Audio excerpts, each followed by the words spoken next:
안녕하세요. 같이 기도함으로 시작하겠습니다. 은혜롭고 자비로우신 우리 아버지 하나님, 우리가 죄 가운데 있을 때에 하나님께서 먼저 우리를 사랑해 주셔서 주 예수 그리스도의 그 보배로운 피로 우리 죄를 영원히 속죄해 주시고 그 귀한 복음의 말씀을 깨닫게 해 주심으로 하나님의 자녀로 삼아 주신 것 참으로 감사를 드립니다. 이 마지막 시대에 또 우리가 어떻게 살아야 될 것을 더욱더 알게 해주시고 그리스도인으로서의 합당한 자세로 살아갈 수 있도록 늘 말씀으로 인도해 주시길 원합니다. 계속되고 있는 학예 수양에 주님 함께 해주시고 말씀을 듣고 있는 영혼들 그 복음의 말씀을 통해서 다 구원을 받을 수 있도록 은혜를 베풀어 주시길 원합니다. 또 남아있는 7차 학예 수양에도 주님께서 인도해 주셔서 또 많은 영혼들 인도되고 또 그 말씀 앞에 굴복이 되고 그 귀한 복음을 깨달음으로 하나님께 감사와 영광을 돌릴 수 있도록 도와주시고 수고하시는 모든 분들을 위해 하나님께서 함께 해주시길 원합니다. 이 시간 주 성령께서 우리 가운데 두루 행해 주셔서 우리가 마땅히 깨달아야 될 말씀을 깨닫고 또 신앙에 도움이 되는 귀중한 시간이 될 수 있도록 인도해 주시옵소서. 우리를 구원해 주신 예수님의 이름으로 기도드렸습니다. 아멘. 같이 디도서 3장을 보겠습니다.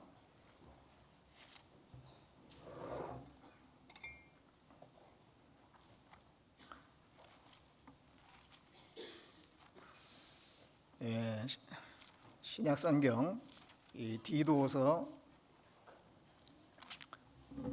3장 3절부터 8절까지 제가 읽겠습니다. 우리도 전에는 어리석은 자요 순종치 아니한 자요 속은 자요 각색 정욕과 행락에 종노릇한 자요 악독과 투기로 지낸 자요 가증스러운 자요 피차 미워한 자였으나 우리 구주 하나님의 자비와 사람 사랑하심을 나타내실 때에 우리를 구원하시되 우리 행한 바 의로운 행위로 말미암지 아니하고 오직 그의 긍휼하심을 조차 중생의 쓰심과 성령의 새롭게 하심으로 하셨나니 성령을 우리 구주 예수 그리스도로 말미암아 우리에게 풍성히 부어 주사 우리로 저의 은혜를 힘입어 의롭다 하심을 받아 얻어 영생의 소망을 따라 후사가 되게 하려 하심이라. 이 말이 미쁘도다. 원컨대 내가 이 여러 것에 대하여 굳세게 말하라. 이는 하나님을 믿는 자들로 하여금 조심하여 선한 일을 힘쓰게 하려 함이라. 이것은 아름다우며 사람들에게 유익하니라. 또 오랜만에 우리 청주교회 형제 자매님들 앞에 인사를 드리게 됐습니다. 제가 2018년도 그러니까 지금부터 7년 전에 여기 설교를 온 적이 있더라고요.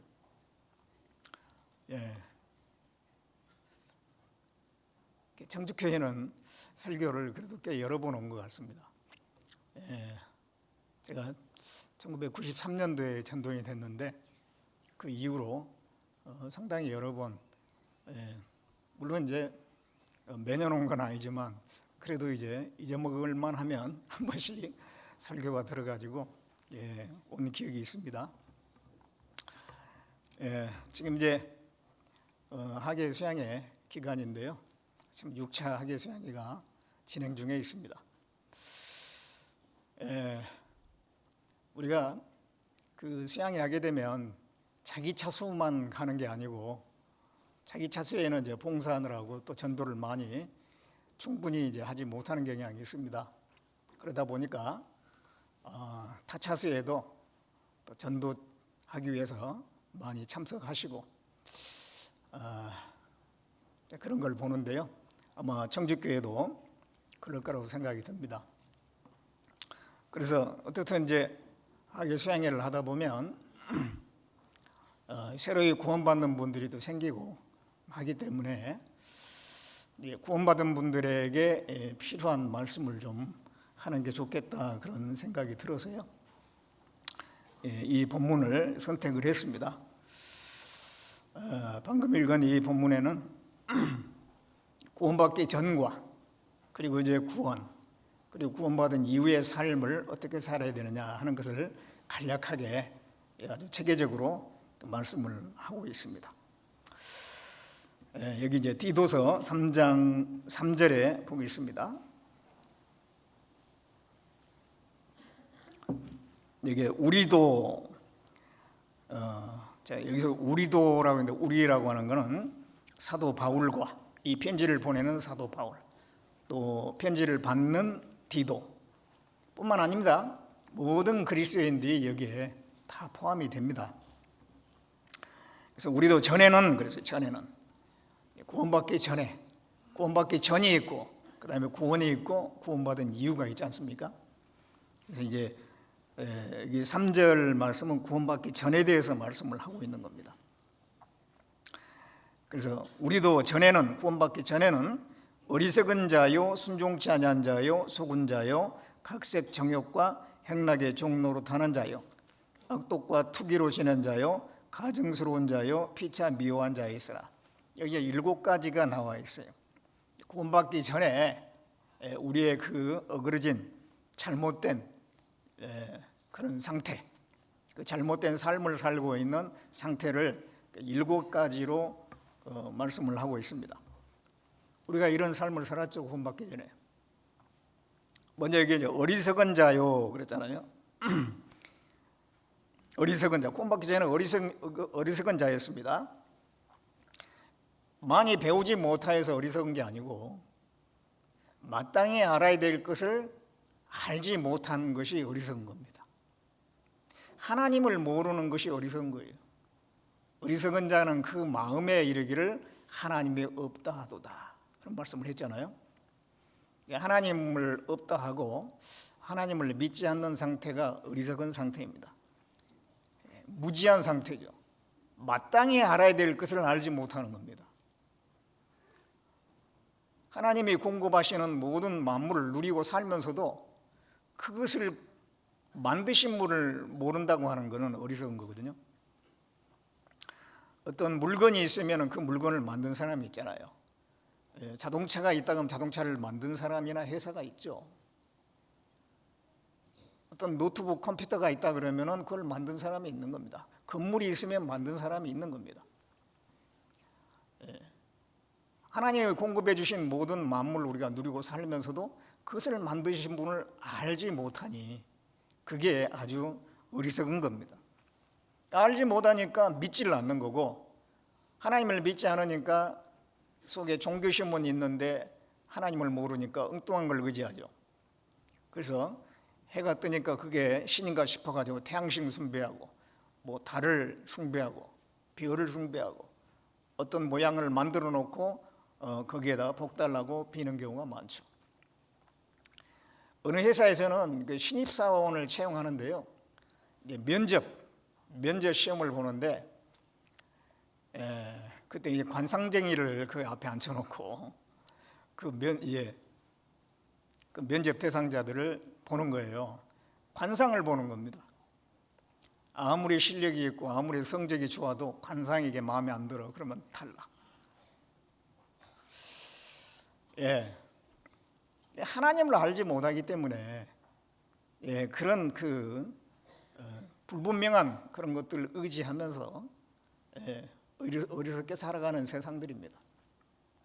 우리도 그 가운데 있었죠. 우리가. 그리고 또 여기에 순종치 않는 자요 그랬어요. 우리가 구원받기 전에는 순종치 않았습니다. 하나님을 모르니까 하나님의 말씀에 순종을 하지 않죠. 성경에 나와 있는 것과 정반대로 살아가는 경우가 얼마나 많습니까? 세상은 이 성경과 정반대로 가고 있거든요. 신본주의가 아니라 인본주의입니다. 세상은 인간 중심입니다. 우리도 그런 생각 가운데 살았어요. 이 하나님 말씀과 정반대되는 그런 이 세상의 모든 풍조들은 그렇게 돼가고 있습니다. 그게 옳은 줄 알고 그렇게 살았죠. 그리고 이 하나님을 알지 못한 사람은 법도 그렇게 두려워하지 않아요. 슬쩍슬쩍 법을 어기고 사는 게 굉장히 많거든요. 그냥 이제 걸리지만 않으면 되는 거예요. 근데 우리가 구원을 받고 나면 세상 법도 상당히 두려워하잖아요. 그거 지켜야 된다는 거, 그거 어기면 안 된다는 걸 생각합니다.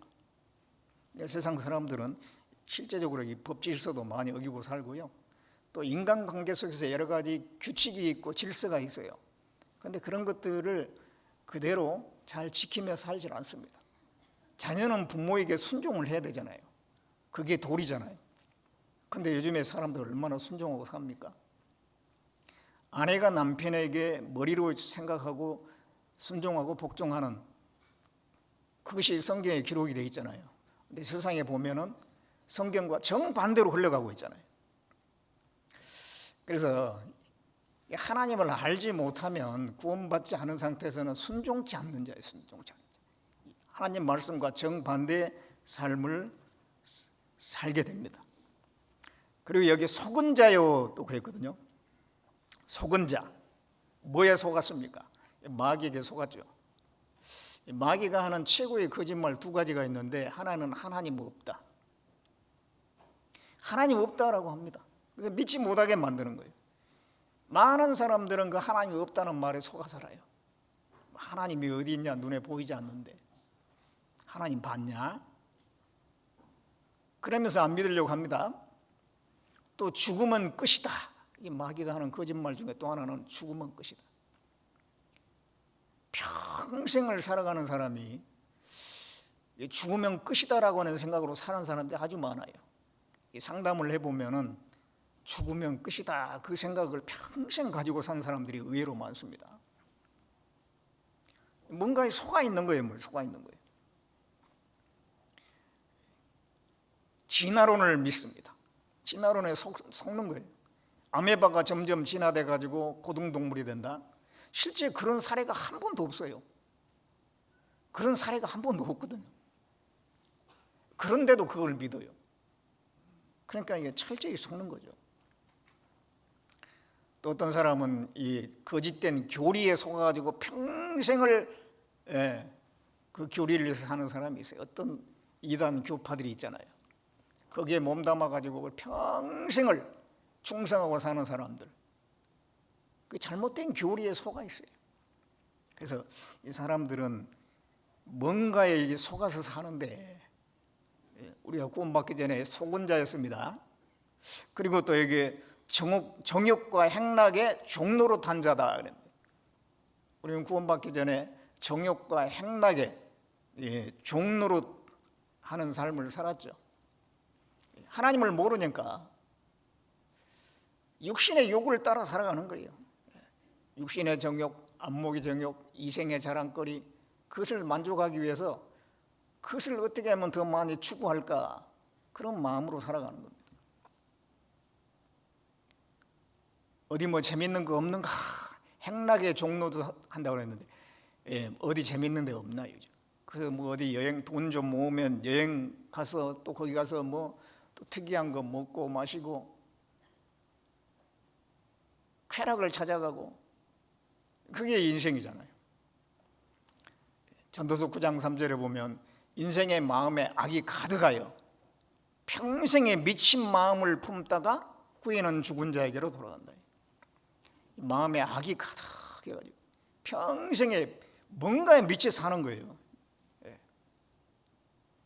이성을 찾아서 막 돌아다니는 사람이 있고, 물질을 찾아서 거기에 온통 마음이 뺏겨 있는 사람도 있고, 자기가 좋아하는 어떤 거, 그것을 위해서 평생을 바치고 사는 사람들이 얼마나 많습니까? 산을 좋아하는 사람은 막 목숨을 걸고 산에 올라가요. 그러다가 산에서 내려오지 못하고 죽는 사람도 많잖아요. 자기가 좋아하는 거, 그런 거를 위해서 이렇게 살아갑니다. 정욕과 행락의 종로로 하는 겁니다. 그리고 악독과 투기가 가득한 자요. 악독과 투기로 지낸 자예요. 하나님과 상관없이 살게 되면 결국은 속에서부터 죄가 올라오는 겁니다. 악독이 올라온 거야, 악독이. 사람이 얼마나 독해지는지 그 요즘에 나타나는 그 죄악상들을 보면 알 수 있잖아요. 끔찍하게 사람을 죽이고, 그렇게 큰 다툼도 아니고 큰 문제도 아닌데 그거 가지고 사람을 잔인하게 죽이는 경우 많잖아요. 가인의 후손을 보면은, 가인이 이제 하나님을 떠났잖아요. 그래가지고 이제 자손들을 낳고 살았는데, 그 자손 중에서 라멕이라고 하는 사람이 뭐라고 하냐면, 나의 창상을 인하여 내가 사람을 죽였고 나의 상함을 인하여 소년을 죽였도다 그랬어요. 누가 나에게 상처를 입히니까 가서 죽여버렸다 이거죠. 소년인데 어린아이잖아요. 그런데 자기한테 조금 상처 입혔다고 그 사람을 죽여버려. 그가 소년인데. 벌써 그 당시에 하나님을 떠나다 보니까 아주 잔인한 일들이 벌어지는 거예요. 악독, 사람 속에 악독이 가득하거든요. 그리고 투기, 악독과 투기로 지낸 자예요. 시기 질투가 다 있어요. 그러죠? 내가 잘 돼야지 남이 잘 되는 건 다 기분이 안 좋은 거예요. 내가 잘 돼야 되거든. 그래서 이 시기 질투심이 친구지간에도 시기 질투가 있습니다. 형제지간은 없을까요? 같은 혈육이고 형제지간인데도 서로 간에 시기 질투가 있잖아요. 엄마가 형은 더 사랑한 것 같고, 뭐 그런, 실제 그러지도 않는데 그런 생각이 드는 게 시기 질투심이거든요. 부모 자식 간에 시기 질투가 없을까요? 아유, 부모가 자식을 얼마나 사랑하는데 자식이 잘 되면 좋아하지 시기 질투하겠나. 그런데요, 이 정권을 잡으면 부모 자식 간에도 시기 질투가 생겨가지고 부모가 자식을 죽이는 경우도 있어요. 성경에도 이 아달랴라고 하는 여인이 정권을 잡잖아요. 근데 자기 아들이 죽었어요. 그러니까는 다른 그 왕의 씨를 다 멸해버리잖아요. 그거는 이제 자기 몸으로 난 아이들이 아니어서, 자녀들이 아니어서 그럴 수도 있을 거예요. 그런데 우리나라 역사에 보면 어떤 왕이 있는데 그 왕의 아들이 이제 아들을 나중에 이제 왕이 되게끔 하기 위해서 세자를 책봉하지 않습니까?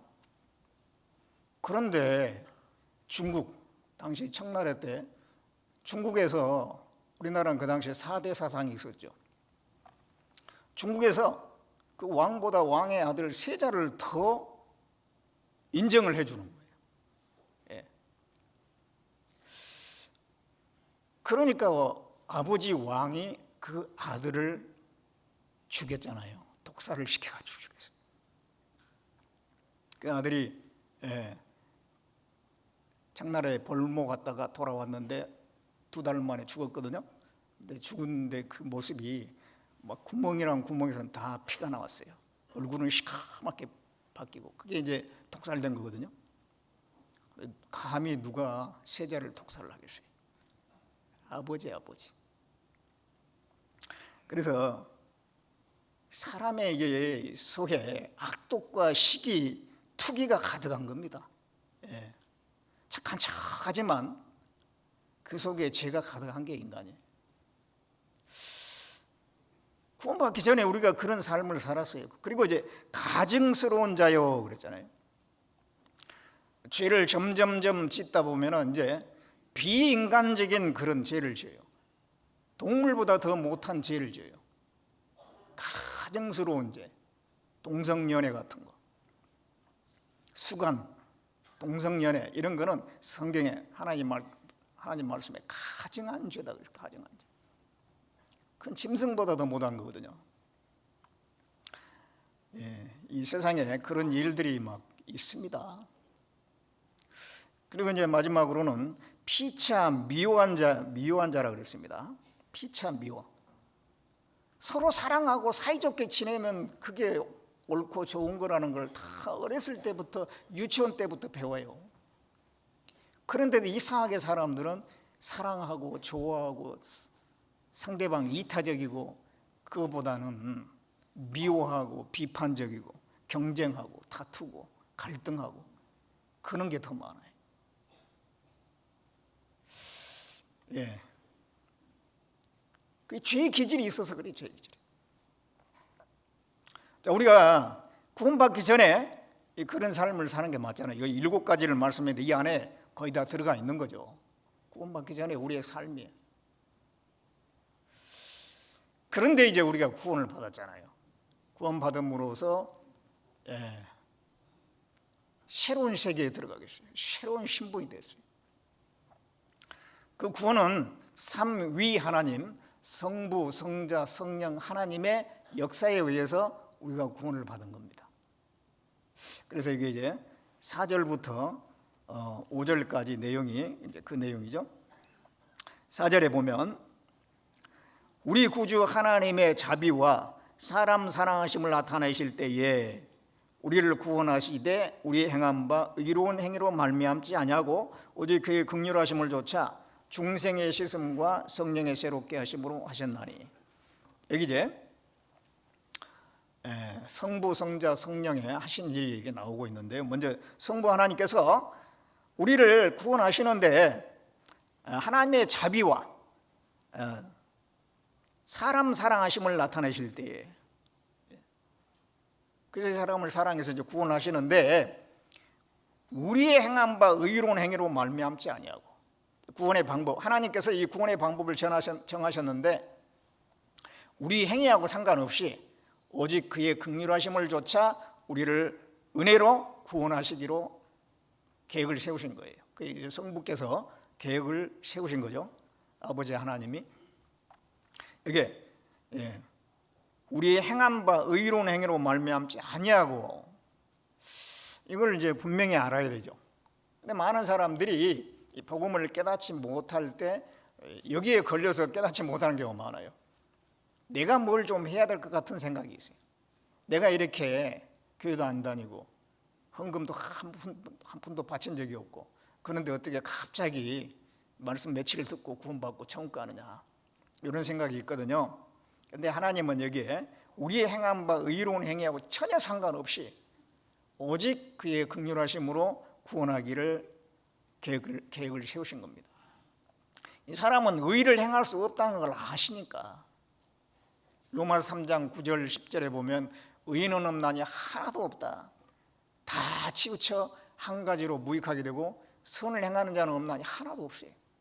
의를 행할 수 있는 사람은, 의롭게 진정 죄를 하나도 안 짓고 의롭게 살 수 있는 사람은 없어요. 뭐 착한 일도 조금씩 하긴 하겠죠. 근데 하나님 받을 만큼은 아니에요. 그래서 욥기 35장 7절에 보면 내가 의로운들 하나님께 무엇을 드리겠느냐, 그가 내 손에서 무엇을 받으시겠느냐, 내 악은 너와 같은 사람이나 해할 따름이요 내 의는 인생이나 유익하게 할 뿐이다. 사람이 좀 착하게 살아봤자 사람에게 조금 유익할 뿐이지 하나님께서 받을 만큼은 아니다, 그 말이에요. 하나님은 거룩하신 분이기 때문에, 완전하신 분이기 때문에. 이사야 64장 6절에 보면 대저 우리는 다 부정한 자 같으며 우리의 의는 다 더러운 옷 같다. 우리가 의롭게 행하는 행위조차도 하나님 보실 때는 더러운 옷이다 이 말이에요. 더러운. 그래서 율법을 지켜가지고 의롭다 인정을 받을 사람이 아무도 없어요. 그 한 부자 청년이 예수님을 찾아왔죠. 선한 선생님이셔, 무슨 선한 일을 하여야 영생을 얻겠습니까? 그러니까 예수님께서 그럼 계명을 지켜라. 무슨 계명이오니까? 살인하지 말라, 간음하지 말라, 도둑질하지 말라, 거짓 증거하지 말라, 내 부모를 공경하라, 내 이웃을 내 몸같이 사랑하라, 그런 계명이니라. 그러니까 그 청년이 뭐라고 그러세요? 제가 어려서부터 이런 계명을 다 지켰나이다. 무엇이 부족하나이까? 그래, 그러면은 내 소유를 팔아서 가난한 자에게 주고 그 다음에 나를 따르라 그랬어요. 근데 그 청년이 부자예요. 재물이 많은 거로 근심하면서 떠나갔다 그랬어요. 그 청년은 자기가 그 율법 다 지켰다고 그랬거든요. 그렇다면은 율법이라고 하는 것은 마음과 목숨과 뜻을 다해 하나님을 사랑하고 내 이웃을 내 몸같이 사랑하라 라고 하는 말씀이거든요. 그렇다면 그 가난한 사람을 위해서 자기 재산을 팔아서 주라고 하는데 해야 될 거 아니에요. 이웃을 자기 몸같이 사랑해야 되니까. 그런데 떠나갔어요. 결국은 율법을 지키지 못했다라고 하는 것이 드러났습니다. 예수님께서 그 청년이 떠나간 뒤에 말씀하셨죠. 부자가 천국에 들어가기는 낙타가 바늘기로 들어간 것보다 더 어렵다. 낙타가 바늘기로 어떻게 들어갑니까? 이게 불가능한 얘기죠. 그와 같이 부자가 천국에 들어간 건 어렵다. 근데 그 부자라고 하는 게 그냥 뭐 이렇게 물질적인 부자를 의미한 게 아니고 자기 힘으로 천국 가려고 하는 사람은 마치 낙타가 바늘기로 들어가려고 하는 것 똑같은 거예요. 불가능하다. 자기 어떤 행위를 해가지고 자기의 의의를 가지고 자기의 어떤 선행을 가지고 천국에 가려고 하는 것은 낙타가 바늘기로 들어가려고 하는 것과 똑같다. 불가능하다. 그래서 인간의 행위로 하나님 앞에 인정받을 수 있는 사람은 아무도 없다는 걸 먼저 알아야 돼요. 구더기는 아무리 깨끗하게 씻어도 구더기예요. 죄인으로 태어난 사람이 아무리 깨끗하게 해봤자 여전히 죄인인 거예요. 그래서 그 죄인이 천국 가기 위해서는 방법은 딱 하나밖에 없어요.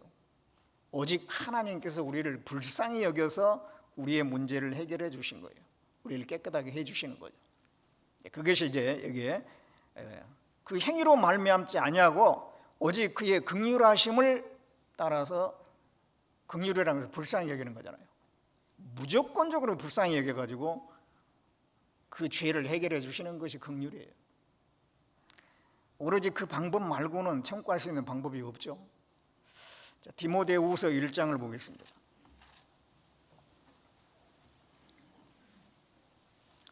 디모데후서 1장 9절에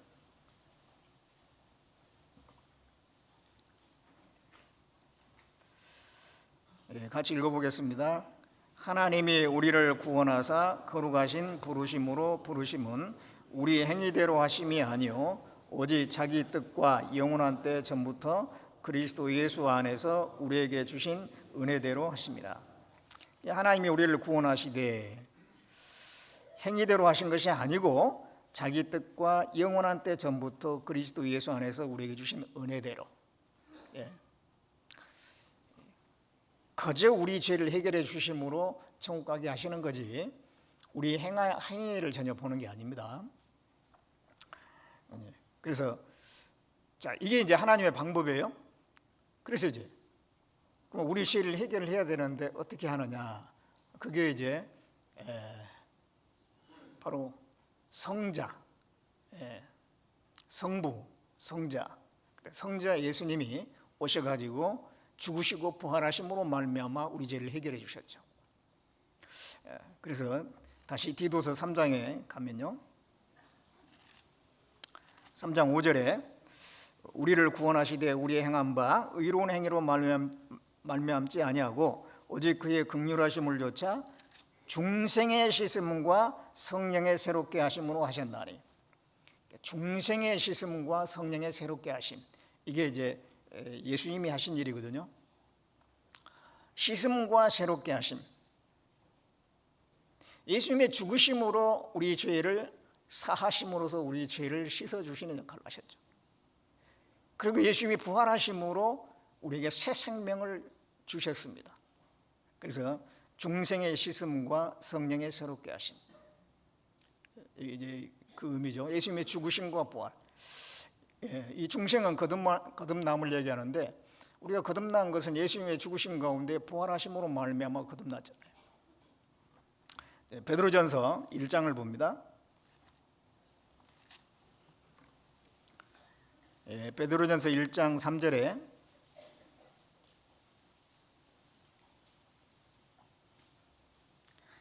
이게 찬송하리로다. 우리 주 예수 그리스도의 아버지 하나님이 그 많으신 긍휼대로 예수 그리스도의 죽은 자 가운데서 부활하심으로 말미암아 우리를 거듭나게 하사 산소망이 있게 하시며, 이게 우리를 거듭나게 했는데 예수님의 죽으심과 부활하심으로 우리를 거듭나게 하셨어요.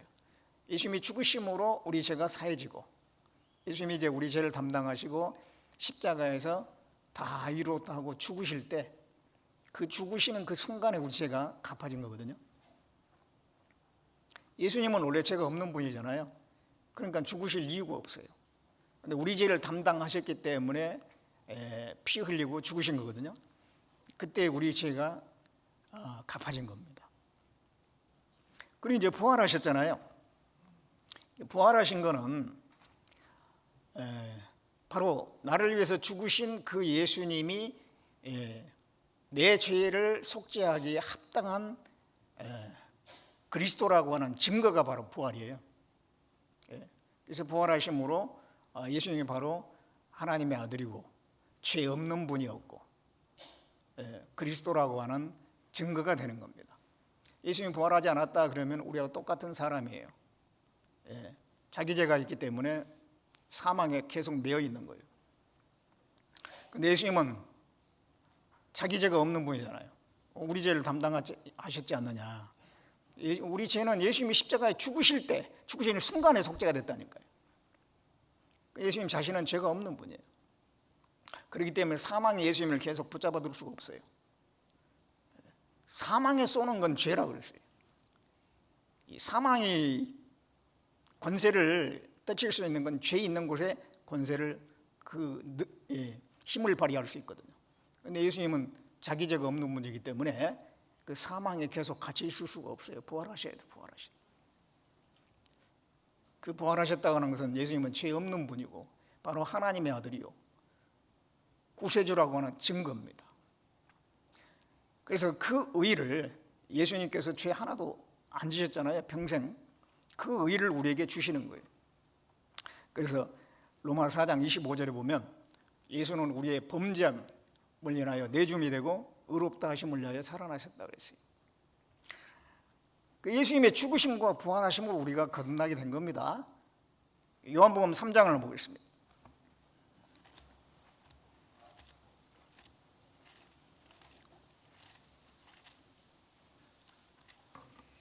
요한복음 3장 5절에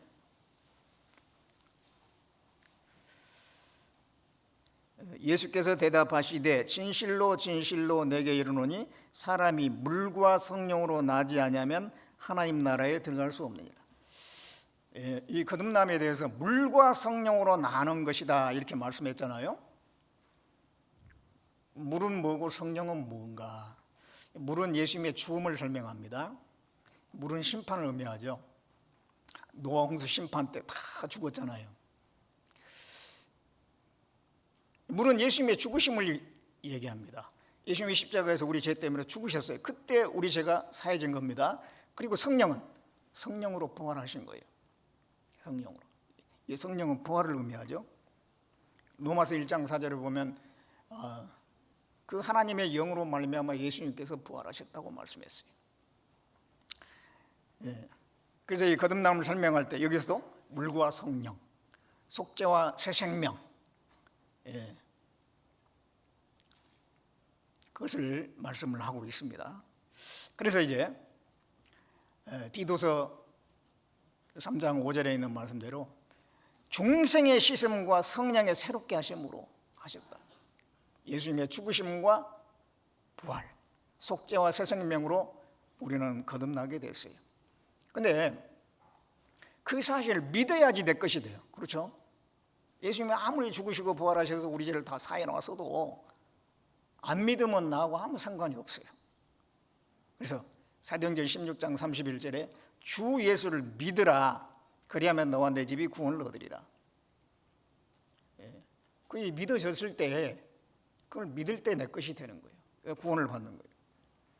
요한복음 3장 16절에도 하나님이 세상을 이처럼 사랑하사 독생자를 주셨으니 이는 저를 믿는 자마다 멸망치 않고 영생을 얻는다. 믿어야지 영생이. 그런데 내가 믿으려고 한다 해가지고 또 믿어진 게 아니에요. 또 믿어져야지 또 믿어지는 거예요. 내 안에 믿어지게 하는 분이 누구냐면은 성령이셔요. 예.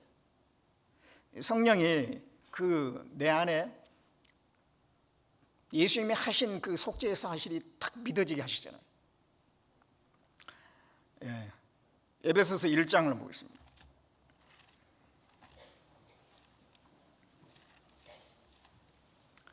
에베소서 1장 13절에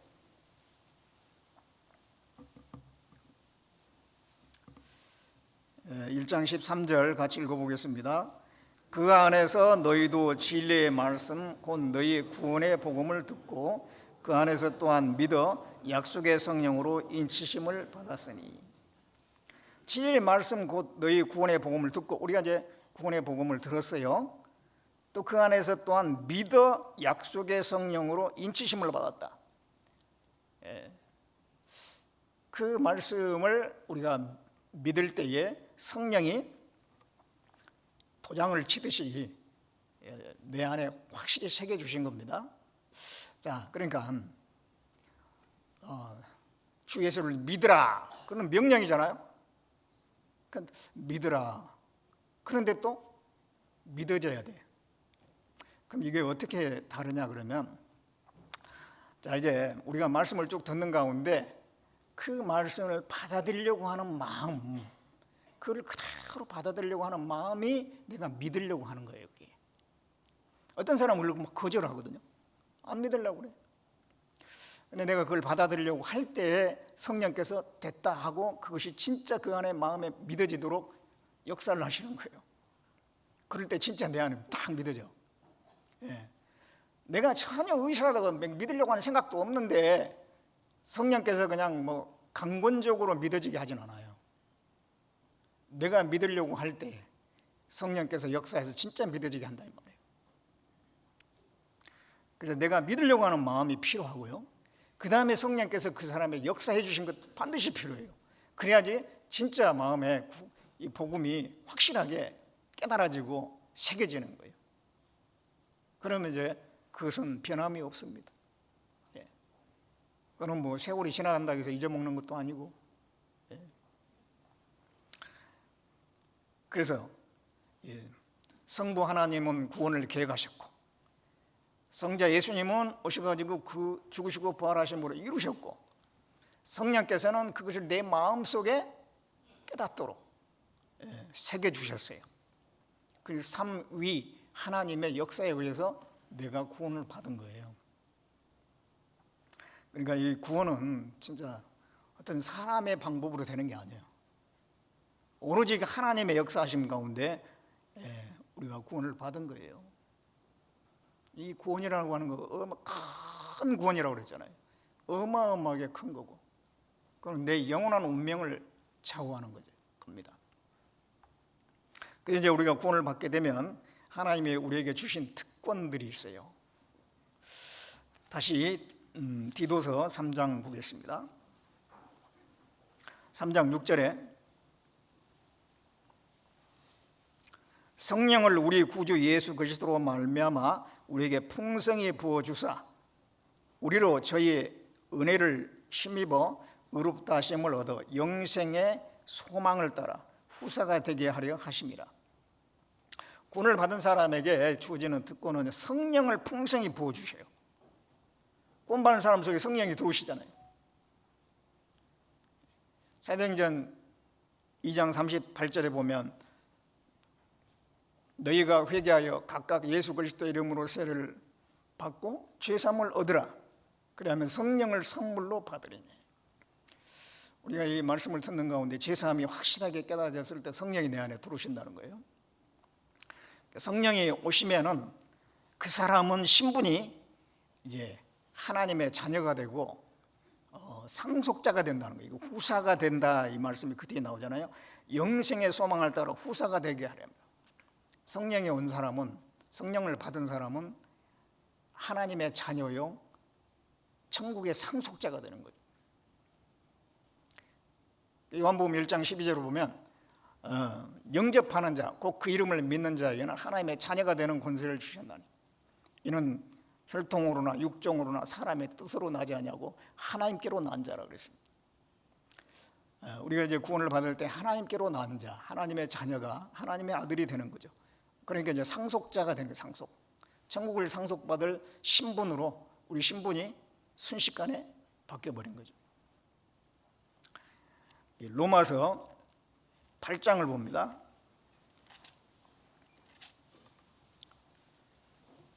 로마서 8장 14절을 보겠습니다.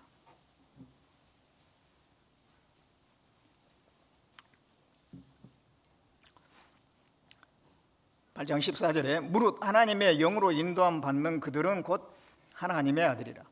너희는 다시 무수하는 종의 영을 받지 아니하였고 양자의 영을 받았으므로 아바 아버지라 부르짖느니라.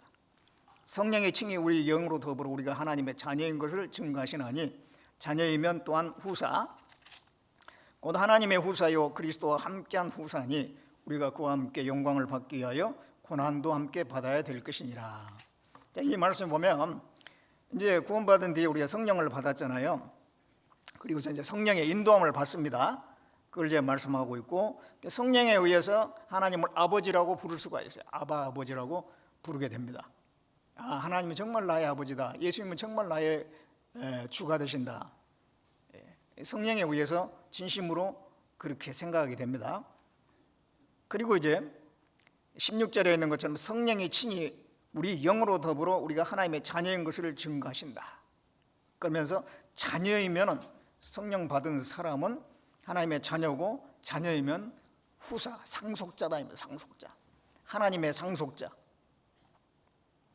그래서 천국을 상속을 받는 거예요.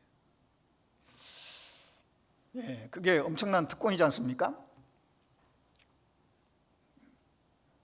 그런데 그 뒤에 보면 17절 중반에 그와 함께 영광을 받게 하여 고난도 함께 받아야 될 것이니라. 상속자인데 왜 또 고난은 받아야 되느냐?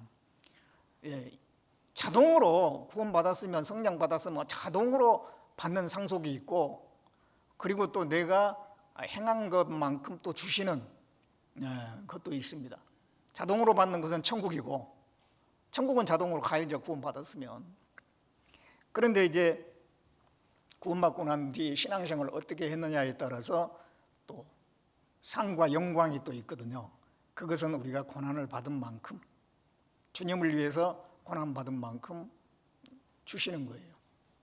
고난 후의 영광. 그걸 얻기 위해서 우리가 또 고난도 달게 받아야 돼요.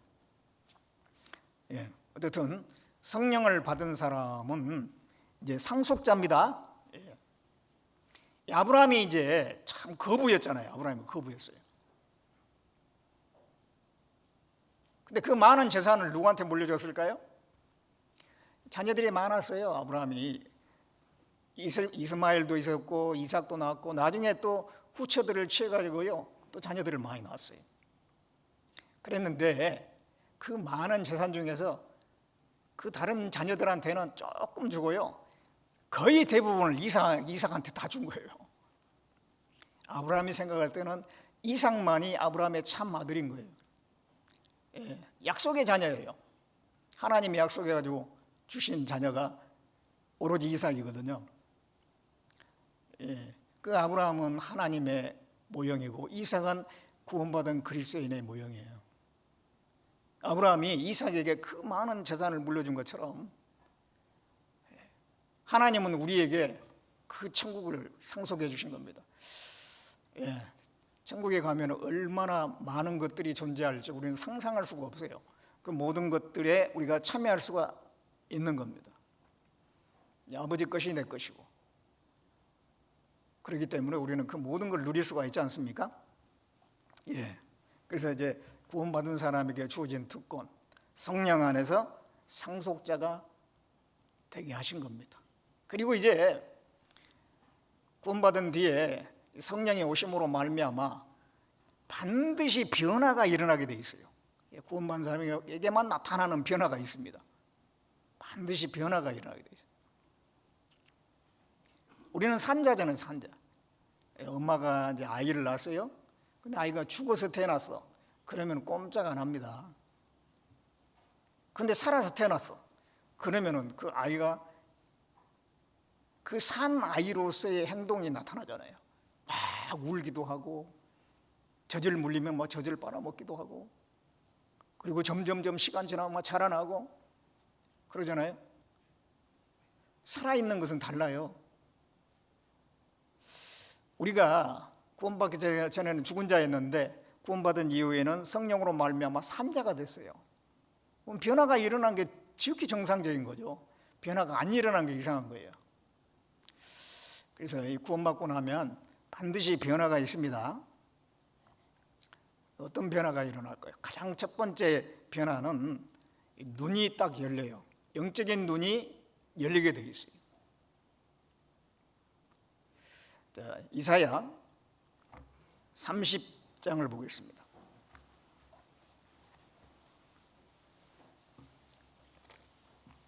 이사야 30장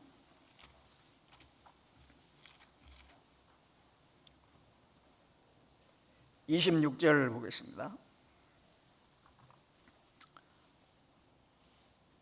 같이 읽어보겠습니다.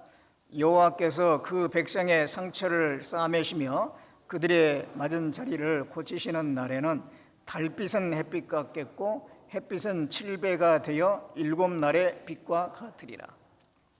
하나님께서 상처를 싸매신다. 사람의 최고의 상처는 이 죄입니다. 죄. 그 죄가 해결돼야 되거든요. 그래서 이 구원받을 때 그 죄가 해결됩니다.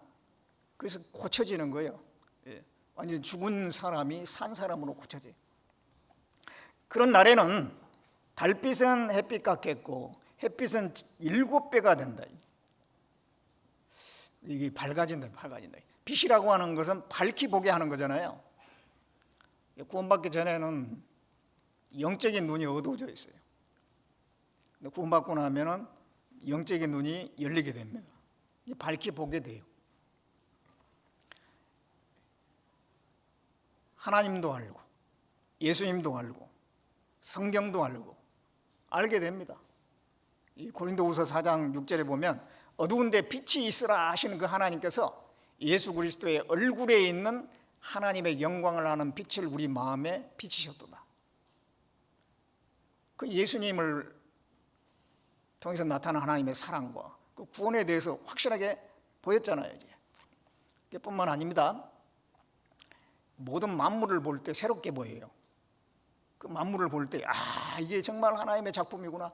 하나님께서 저렇게 만드셨구나. 구원받기 전에는 그 연결을 잘 못 시키거든요. 근데 구원을 받고 나면 그 하나하나의 하나님의 솜씨가 보이는 거예요. 눈이 열린 거예요. 눈이 열렸어요. 그리고 이제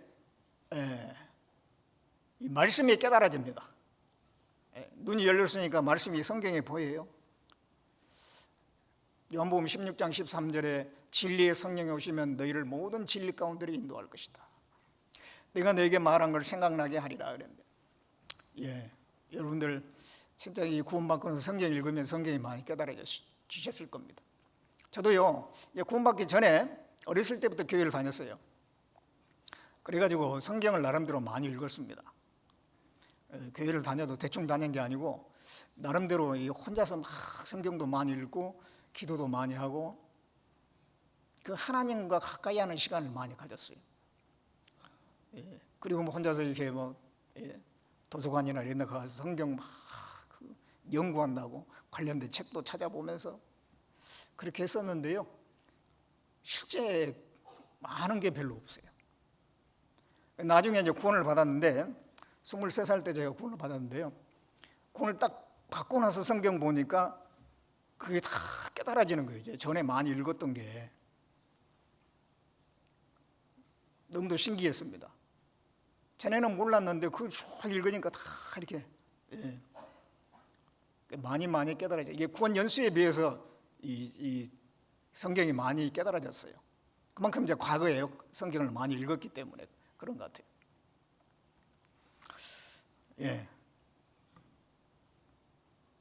그 성경에 깨달아지는 그 눈은, 영적인 눈은 성령에 오셔야만이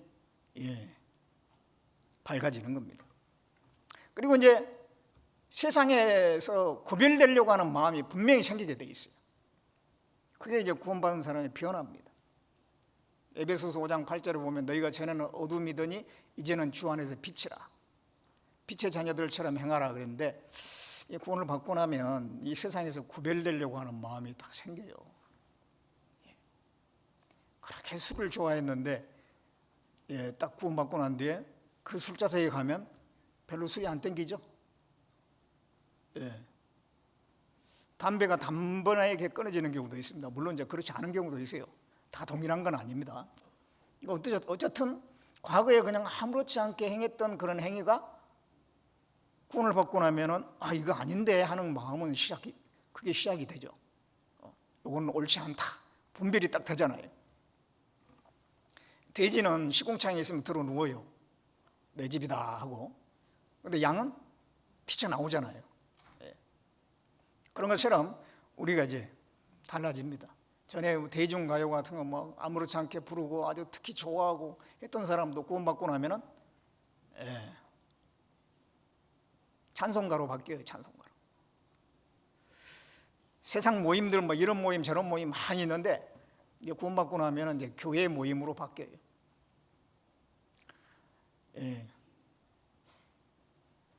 그래서 참 저도 이게 구원받고 난 뒤에 그 다음에는 뭐 드라마를 본 적도 없고, 뭐 무슨 뭐 한일 축구전 뭐 하면은요, 그런 거 뭐 온 나라 사람들이 다 그게 관심 갖는데 참 관심이 안 가더라고요. 하여튼 이게 완전히 멀어집니다. 관심사가 달라져요. 관심사가. 이 베드로전서 한번 보겠습니다. 베드로전서 4장.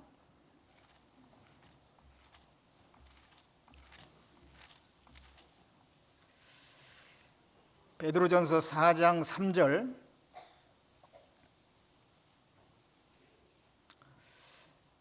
너희가 음란과 정욕과 술취함과 방탕과 연락과 무법한 우상숭배를 하여 이방인의 뜻을 좇아 행한 것이 지나간 때가 족하도다. 이러므로 너희가 저희와 함께 그런 극한 방탕에 다름질하지 아니한 것을 저희가 이상히 여겨 비방하나. 구원받고 나면 여러 개 변화가 있어요. 그런데 세상 사람들은 비방하죠. 너 왜 갑자기 그렇게 됐냐? 그러면서 싫어하죠. 그러든 말든 우리는 가야 될 길이 다릅니다. 세상 사람들이 가는 길과 우리의 가는 길이 다르잖아요. 우리는 진리를 깨달았어요. 오직 진리를 이해할 뿐이라는 말씀대로 그 진리를 붙들고 살아가는 겁니다. 가는 길이 달라요. 최종 종착지가 다릅니다. 우리는 천국이요 하나님 앞입니다. 그들은 영원한 저주 가운데 들어가지 않습니다. 그들이 뭐라고 하든 말든 우리는 우리의 갈 길을 가면 되는 거예요. 그리고 이제 구원을 받고 나면은 형제자매를 사랑하는 마음이 생겨요. 거짓 없이 형제를 사랑하기에 이르렀다 그랬습니다. 형제를 사랑함으로 사망에서 생명으로 옮겨진 것을 안다 그랬어요. 구원받으면 분명히 형제자매를 사랑하는 마음이 생깁니다. 어떤 형제자매가 정말 어려움에 처했다, 정말 힘든 가운데 있다, 어떤 병을 얻었다, 그러면은 마치 내가 그런 것처럼 안타까운 마음이 생기잖아요. 뭔가 도움을 주고 싶고 기도를 해주고 싶고 그런 마음이 생겨요. 사실 그 형제 자매와 내가 아무런 관련이 없거든요. 가족인 것도 아니고 혈육도 아니고 전혀 친척도 아니고. 그런데도 함께 천국 갈 형제 자매라고 하는, 하나님의 자녀라고 하는 그 생각 때문에 그런 마음이 생기는 거예요. 사랑의 마음이 생겨요. 그게 정상인 거예요. 그리고 하나님이 뜻대로 살려고 하는 소원이 생기게 돼 있어요. 빌립보서 2장 13절에 너희 안에서 행하신 이는 하나님이시니 자기의 기쁘신 뜻을 위하여 소원을 두고 행하게 하신다 그랬습니다. 하나님의 뜻대로 살려고 하는 그 소원이 생겨요. 그 말씀을 배우면서 이 말씀대로 한번 살아보려고 그 말씀을 붙들고 몸부림을 치잖아요. 여전히 육신은 있어가지고 그 말씀대로 살기 싫어하는 마음이 막 올라오니까, 특히 청년 때 청년의 정욕이 강하잖아요.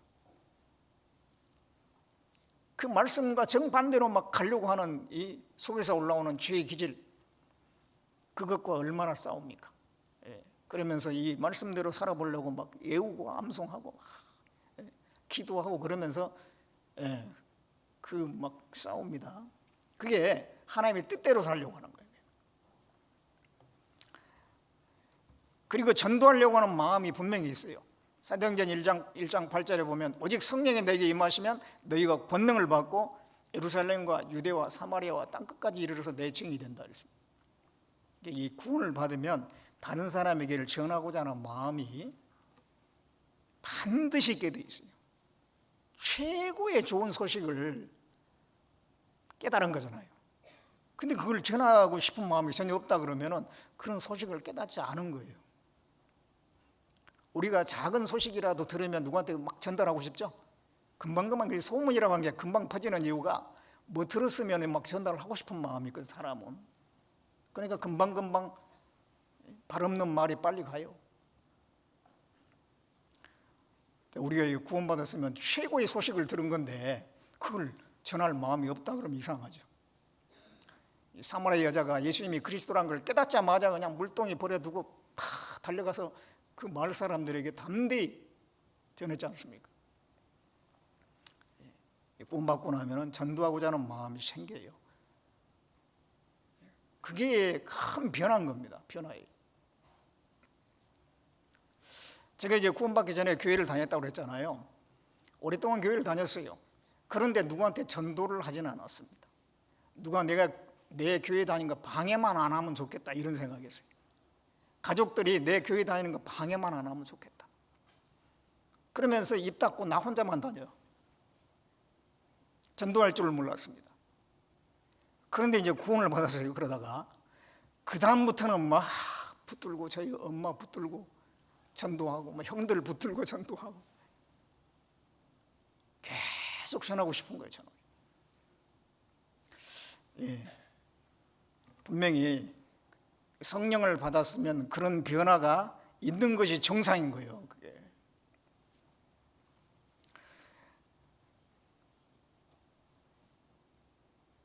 그게 성령 받은 증거입니다. 다시 이제 디도서 3장을 봅니다.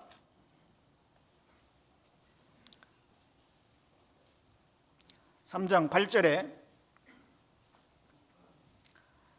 이 3장 8절은 구원받은 이후의 삶에 대해서 말씀을 하고 있어요. 지금까지 이제 구원에 대해서 말씀을 했잖아요. 그다음에 이제 구원받은 이후의 삶이 3장 8절입니다. 이 말이 밉보도다. 온컨대 내가 이 여러 것에 대하여 굳세게 말하라. 이게 이 여러 것에 대해서 굳세게 말하라, 이 말씀은 뭐냐면은 앞에 있는 내용입니다. 자, 우리는 하나님을 알지 못할 때 어그러진 삶을 살았어요. 그러다가 하나님께서 오직 우리 행위가 아니라 하나님의 긍휼하심으로 은혜로 우리를 구원하셨다는 거예요. 예수님의 죽으심과 부활을 통해서 우리를 값 없이 구원해 주셨어요. 그 사실을 굳세게 말하라. 왜냐하면은 이게 진리인데 거짓된 게 너무 많으니까 그러는 거예요. 모든 종교는, 이 성경을 제외한 모든 종교는 인간의 행위를 얘기합니다. 행위를 통해서 뭔가 그 행위를 잘한 결과로 인과응보적으로 좋은 것을 얻는다, 그렇게 가르치거든요. 그런데 이 성경만큼은 인간의 행위가 아니라 오로지 하나님의 자비와 은혜로 우리를 구원해 주시고 우리는 그걸 믿음으로 받아들인다는 것, 믿어졌으면 이미 그 구원을 받은 거고 천국하게 됐다고 하는, 그리고 성령을 받은 것이라는 그 진리를 정확하게 굳세게 얘기하라. 그게 이 마음에 정확하게 새겨져야지 그 다음에 신앙생활을 은혜 가운데 하게 되는 거예요. 아, 내가 이렇게 구원받고 천국하게 됐으니까 신앙생활하는 건 당연한 거지, 하나님의 뜻대로 사는 건 당연한 거지, 내가 뭘 그 다음에 뭘 얻기 위해서 잘하는 게 아니라 정말 받은 은혜가 있으니까 감사하는 마음으로 내가 신앙생활 해야 되겠다, 그런 마음이 생기게 돼 있거든요. 그 정상적인 신앙생활하는 가장 기초는 뭐냐면은 바로 은혜로 구원받은 그 사실입니다. 그것을 굳세게 얘기해라. 그것이 정확하게 정리가 돼야지 신앙생활을 잘하게 돼 있어요. 그러면서 그 뒤에 이는 하나님을 믿는 자들로 하여금 조심하여 선한 일을 힘쓰게 하려 함이라. 이것은 아름다우며 사람들에게 유익하니라. 선한 일을 이제 구원받고 나서 이제 선한 일을 힘쓰는 삶을 살아야 되거든요. 그러려면은 그 전에 먼저 내가 은혜로 구원받은 것이 분명해야 된다는 거예요. 은혜로 구원받은 게 분명하면은 선한 일을 힘쓰는 삶은 따라오게 돼 있는 거예요. 그리고 그것을 강조하더라도 그걸 받아들일 수 있는, 감당할 수 있는 생활이 되는 거예요. 마음이 되는 겁니다. 그런데 그런 은혜로 구원받은 것이 정리가 제대로 안 된 사람은 선한 일에 힘쓰라 그러면 자기 공로가 돼버려요. 그게 당연한 것이 아니고 그게 자기 공로가 돼버린다니까. 우리는 온전히 천국 가는 것은 은혜로 우리가 구원받아 천국 가는 거고, 그 다음에 이제 그 결과적으로 우리는 선한 일에 힘쓰는 삶을 사는 거예요. 구원받았기 때문에. 구원받은 뒤에 우리는 선한 일에 힘쓰면서 사는 겁니다. 디도서 2장 14절 봅니다.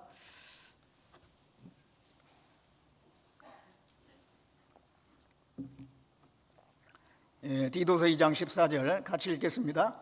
그가 우리를 대신하여 자신을 주심은 모든 불법에서 우리를 구속하시고 우리를 깨끗게 하사 선한 일에 열심하는 친백성이 되게 하려 하심이라. 예수님께서 우리를 대신하여 자신을 내주셨고 우리를 죄에서 구원해 주셨습니다. 그것은 우리를 깨끗하게 해서 선한 일을 열심히 하는 친백성이 되게 하게끔 하기 위해서 그렇게 하신 거예요. 그래서 그러면은 이 선한 일을 이제 하면서 나머지 생애를 살아야 되는데, 선한 일이 뭔가? 도덕적으로 양심적으로 착하게 사는 것인가? 그거는 뭐 당연한 거예요. 그거는 뭐 믿지 않는 사람도 그렇게 살려고 해요. 그 이상의 것입니다. 여기서 선이라고 하는 것은 하나님의 뜻을 이루는 삶을 이야기합니다. 하나님의 말씀에 순종해서 사는 것이 선이에요. 하나님 말씀에 어긋나는 것이 악이고요.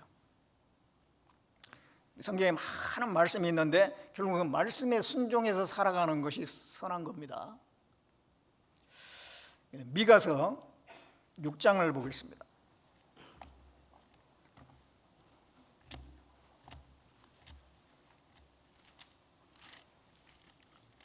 미가서 6장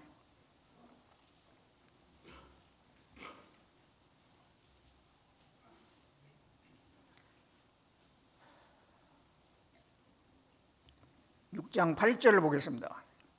미가서 6장 8절에 사람아 주께서 선한 것이 무엇임을 내게 보이셨나니 여호와께서 내게 구하시는 것이 오직 공의를 행하며 인자를 사랑하며 겸손히 내 하나님과 함께 행하는 것이 아니냐.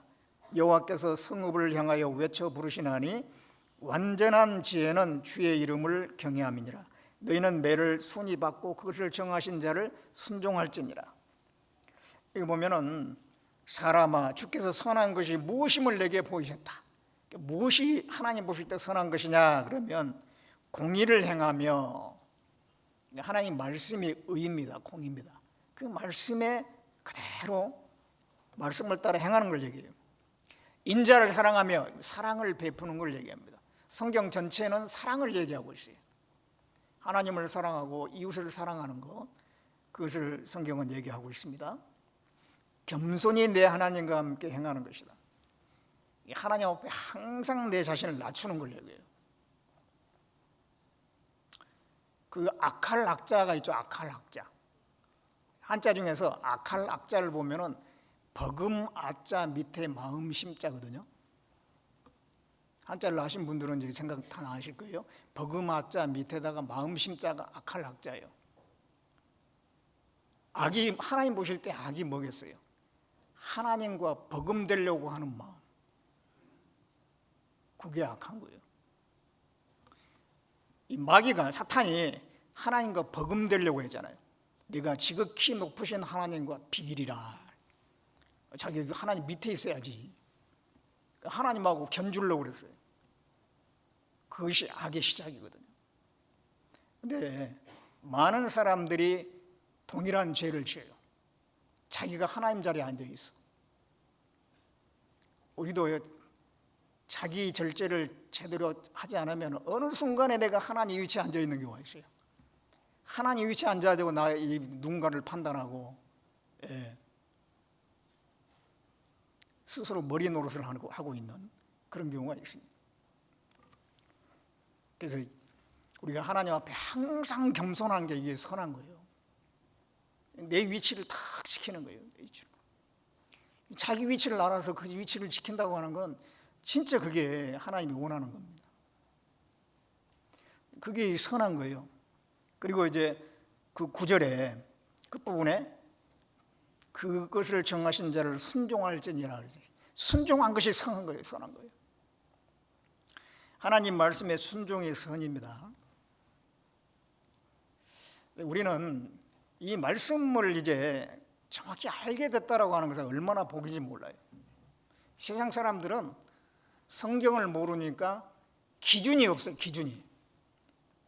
옛날에는 그래도 조상의 말이 기준이고 어른이 말하면 그게 다 선한 거고 도덕적이고 올바르다 그런 생각을 했거든요. 어른에게 배우려고 했어요. 어른을 공경했습니다. 그러나 요즘에는 그런 것도 없어요. 어른이 필요가 없어요. 네이버에서 다 물어보면 돼. 뭐 모르는 거 있으면 거기서 다 물어보면 돼. 선배들에게, 어른들에게 물어볼 필요도 없어. 그러다 보니까 이게 그런 기준이 없습니다. 그래가지고요, 다 자기 생각대로 살아요. 아이들한테 너 어른들 보면은 공경해야 되고 인사도 잘해야 된다. 그럼 뭐라고 해요? 예, 알겠습니다. 말은 그렇게 하는데 속으로는 내가 왜 그렇게 해야 되지? 속으로는 그러고 있는 거예요. 결혼하기 전까지는 동정을 지켜야 돼. 순결을 지켜야 돼. 그런 말하면 그거 누가 세운 기준일까? 그 사람이 세운 기준 아니야? 그게 뭐가 옳은지 그런지를 몰라요. 요즘 시대는. 그래서 그런 말도 있잖아요. 네 마음이 가는 대로 행동해. 마음이 가는 대로 행동하면 어떻게 되겠어요? 속에 마음에 죄악이 가득한데 마음이 가는 대로 행동하면 세상이 막 엉망진창이죠. 그런 게 절대 기준이 없고요. 무엇이 선인지 악인지도 잘 몰라. 그런 세상에서 우리가 이 성경을 알았다고 하는 건 얼마나 복된 겁니까? 정확한 기준을 찾았잖아요. 무엇이 선이고 무엇이 악인지 분명하게 우리는 알게 됐어요. 성경대로 살면 되는 거예요. 그 기준을 찾았다고 하는 건 얼마나 감사합니까? 그런데 이제 우리가 성경을 배우면 뭐가 옳다는 건 알아요. 그런데도 육신의 소욕을 또 따라가고자 하는 마음이 있어. 그 사이에서 갈등을 하죠. 갈라디아서 5장을 한번 보겠습니다.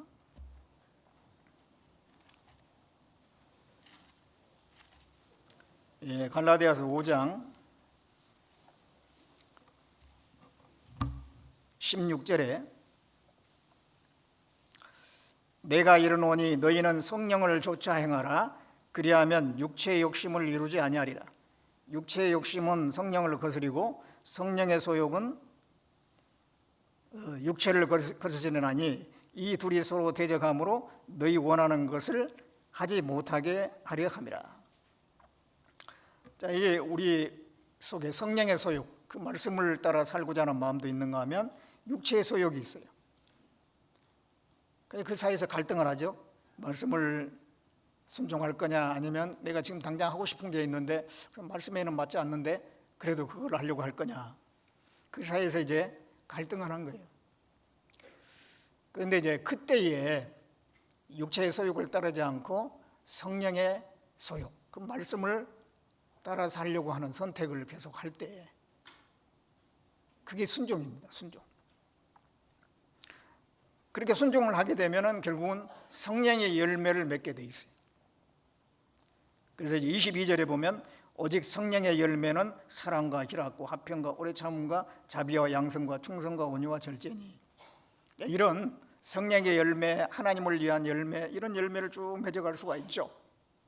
그런데 육체를 구원을 받았지만은 육체의 소욕을 따라 행하게 되면 어떻게 되느냐? 19절을 이하로 돼요. 19절에 보면 육체의 일은 현재하니 곧 음행과 더러운 것과 호색과 우상숭배와 술수와 온수 맺는 것과 분쟁과 시기, 분냄, 당짓는 것, 불리함과 이단과 투기와 술취함과 방탕함. 자, 이런 것들을 행하다 보면 결국은 인생이 다 맹탕이 되는 거예요. 아무것도 남기지 못하고 그 많은 시간을 허송세월로 보내고 헛되이 보내는 삶이 돼버리죠.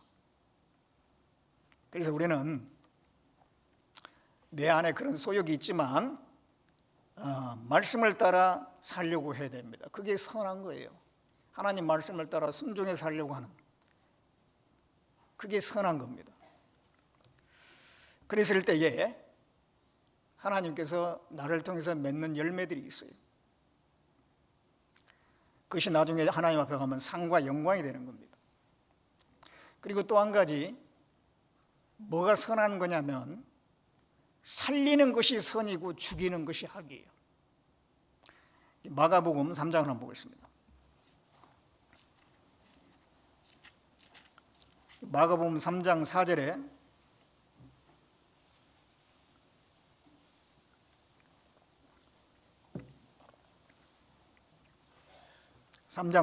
같이 읽어보겠습니다. 저희에게 이르시되 안식일에 선을 행하는 것과 악을 행하는 것, 생명을 구하는 것과 죽이는 것 어느 것이 옳으냐 하시니 저희가 잠잠하거늘. 자, 예수님께서 이제 그 한편 손 마른 사람을 고쳐주기 전에 이 말씀하셨는데, 그 유대인들은 오늘 안식일인데 사람 고치는 일을 하는가 보자 하고 이제 보고 있으니까 예수님이 이 말씀하신 거예요. 안식일에 선을 행하는 것과 악을 행하는 것, 생명을 구원하는 것, 구하는 것과 죽이는 것. 생명을 구하는 것이 선한 것이고 죽이는 것은 악한 거죠. 이게 대구법이죠. 이 말씀대로 하면 살리는 것이 선한 거예요. 죽이는 것은 악한 겁니다. 죽이는 것 잘하는 게 누가 있어요? 마귀 사탄입니다. 마귀는 살인한 자예요. 처음부터 살인한 자라 했어요. 마귀는 죽이는 일을 합니다. 마귀 아담을 범죄하게 해서 죽였습니다. 또 가인을 충동해가지고 아벨을 쳐서 죽였습니다. 이 마귀는 지금도 마찬가지예요. 온갖 범죄, 전쟁, 살인, 그리고 마약, 인간을 해롭게 하는 거, 그 배후에는 마귀 사탄이 있어요. 사탄은 죽이는 자예요. 죽이는 자. 죽이는 건 악한 겁니다. 하나님은 살리는 일을 하셔요. 그렇죠? 예수님이 오셔가지고 얼마나 많은 사람을 살렸습니까? 죽은 자를 살리기도 하고 병자를 고치기도 하고. 사도행전 10장 38절에 하나님께서 나사렛 예수에게 성령과 능력을 기름 붓듯 하심에 두루다니며 착한 일을 하셨으니 그 마귀에 눌린 자를 고쳤다, 그렇게 말씀하고 있어요. 예수님은 살리는 일을 하셨거든요. 우리도 이제 살리는 것이 선한 거예요. 선한 일을 우리가 힘써야 되는데 살리는 일이 선한 일인 겁니다. 전도에서 구원받게 하는 건 살리는 거잖아요. 그래서 우리가 그 일을 하는 거예요. 정말 선한 일이에요. 하나님 편에 속한 일입니다. 사탄 마귀가 온갖 기적을 행하기도 하고, 하나님 흉내를 내지만은요, 사람 영혼을 건지는 거는 흉내도 못 내요. 그것은 오로지 하나님이 하시는 일입니다. 죽은 영혼을 살리는 거 가장 선한 일이죠. 우리가 선한 일을 위해서 때로는 또 거짓말 할 때도 있잖아요. 수양관제 그냥 말해서는, 진실을 말해서는 안 갈 것 같으니까 아주 계곡이 있는데 거기에 물도 찰찰 흐르고 시원하니 그냥 정말 피서하기 딱 좋은 곳이라고. 아, 그러냐고. 막 수영복까지 막 준비해서 가잖아요. 근데 막상 거기에 도착해 보니까 아이, 이게 뭐예요? 뭐 아는 사람이 있으면은 불편하잖아요. 불편하지, 뭐 잠자리도 불편하지. 그래 막 화를 내잖아요. 화를 내. 그럼 뭐라고 합니까? 아주 오죽하면은 그렇게 거짓말까지 해가지고 여기 오게 했겠냐고. 이게 너무도 중요한 사실이라 듣게는 해야 되겠고 솔직히 얘기하면 안 올 것 같고 하니까 좀 둘러댄 거라고 좀 이해하라고. 그래 하면 조금 또 이제 마음이 풀려가지고 말씀을 듣다 보면 구원을 받는 경우가 있잖아요. 자, 그러면 그 거짓말을 해서 물론 이제 참말을 해가지고 모시고 갈 수 있으면 가장 좋죠. 근데 어떤 경우는 그런 수단을 동원하는 경우도 있는데 그게 또 잘못됐다고 할 필요는 없다고 생각합니다. 왜냐하면 목적이 뭐냐면 살리려고 그런 거예요. 목적이 그 영혼을 살리려고 하는 게 목적이, 그 거짓말이라고 그 사람 피해 주려고 한 게 아니잖아요. 살리려고 하는 거기 때문에 그건 하나님께서 봐주실 거예요. 성경에도 보면 라합이 그 이스라엘의 두 정탐꾼이 왔잖아요. 예, 그랬을 때 이 라합이 그걸 숨겨줬잖아요. 그런데 여리고의 왕이 사람을 보내가지고 너한테 사람들이 들어왔다는데, 이스라엘 사람들이 들어왔다는데 끌어내라. 그러니까 거짓말했잖아요. 아, 이게 오긴 왔는데 다시 나갔다고, 해지기 전에 나갔다고.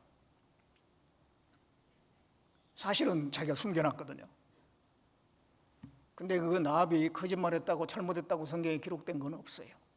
왜냐하면 살리기 위해서, 하나님의 일을 위해서 그 순간 그렇게 할 수밖에 없었어요.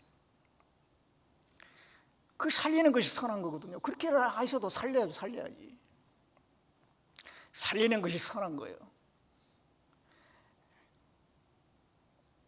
하나님은 그걸 더 중요하게 생각하는 겁니다. 우리가 형제자매에 대한 것도요, 형제자매들을 살리는 역할을 해야 돼요. 내가 정말 똑같은 말을 하더라도 살리는 말을 하고 있는가 아니면 죽이는 말을 하고 있는가 생각을 해보세요. 어떤 사람은 막 그냥 분위기를 그냥 오히려 그냥 처지게 만드는, 하나 되게 만드는 게 아니라 흩어지게 만드는 그런 말을 하는 사람이 있어요. 그건 죽이는 말이거든요. 하나 되게 해야 돼요. 살리는 말을 해야 돼요. 칭찬을 하고 용기를 주고 잘했다고 박수를 치고, 이게 살리는 거잖아요. 가정에서도 마찬가지예요. 용기를 주고 뭔가 잘하게끔 도와주고 또 사랑으로 대하고, 그래야지 가정이 따뜻해지고 살아나는 거잖아요. 그래서 우리는 이게 살리는 사람이 돼야 돼요. 살리는 것이 선한 겁니다. 그래서 우리 나머지 삶은 선한 일을 힘쓰는 삶이에요. 그 선한 일에 힘쓰는 건 곧 하나님 말씀에 순종하는 것이고, 살리는 일을 하는 나머지 삶은 그겁니다. 그런데 내 힘만 가지고 되는 게 아니에요. 근데 계속해서 하나님의 힘을 공급받아야지 내가 그 선한 일을 계속 힘쓸 수가 있습니다. 우리는 하나님으로부터 계속 힘을 공급받는 거예요. 이 자동차가 기름을 안 넣으면 아무리 고급 승용차라도 움직이질 않아요. 기름을 넣어야지 움직이는 거예요. 아무리 건강한 사람도 밥을 며칠 안 먹으면요 힘이 하나도 없어요.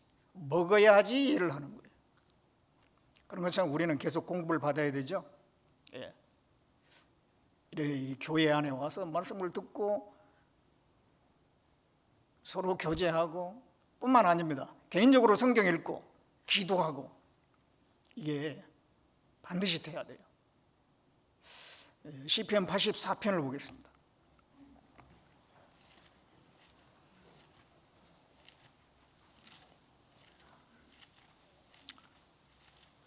시편 84편 11절 12절입니다. 같이 읽어보겠습니다. 여호와 하나님은 해요 방패시라. 여호와께서 은혜와 영화를 주시며 정직히 행하는 자에게 좋은 것을 아끼지 아니하실 것입니다. 만군의 여호와여 주께 의지하는 자는 복이 있나이다. 여기에 하나님을 해요 방패라고 그랬어요. 하나님을 해, 태양이다 이 말이죠. 방패. 태양은 모든 것의 공급이죠.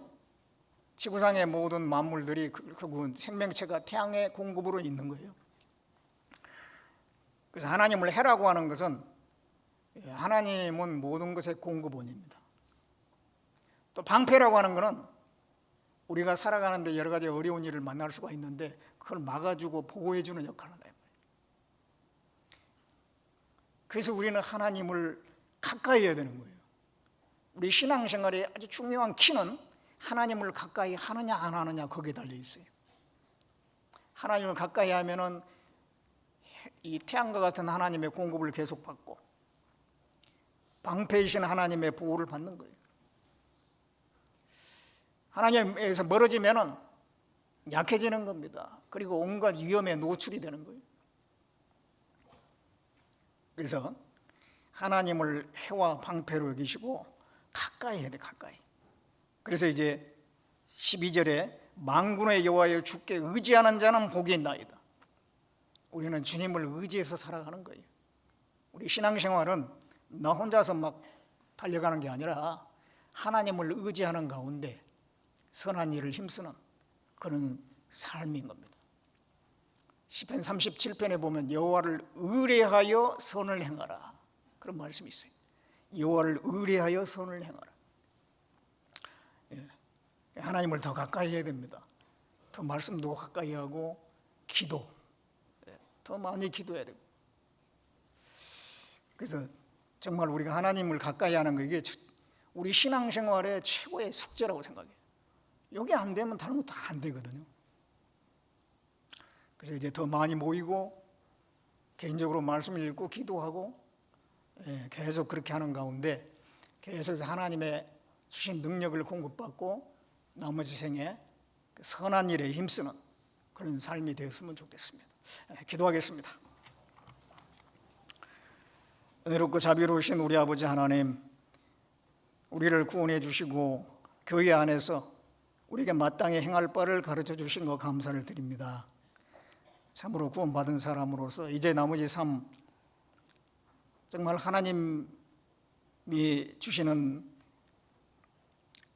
그 지혜와 능력을 공급받음으로 계속 선한 일에 힘쓰다가 주님 앞에 가서 칭찬과 영광을 받기에 합당한 삶이 될 수 있도록 도와주시기를 원합니다. 모든 것 주님께 의지하며 우리를 구원해 주신 예수님의 이름으로 기도드렸습니다. 아멘.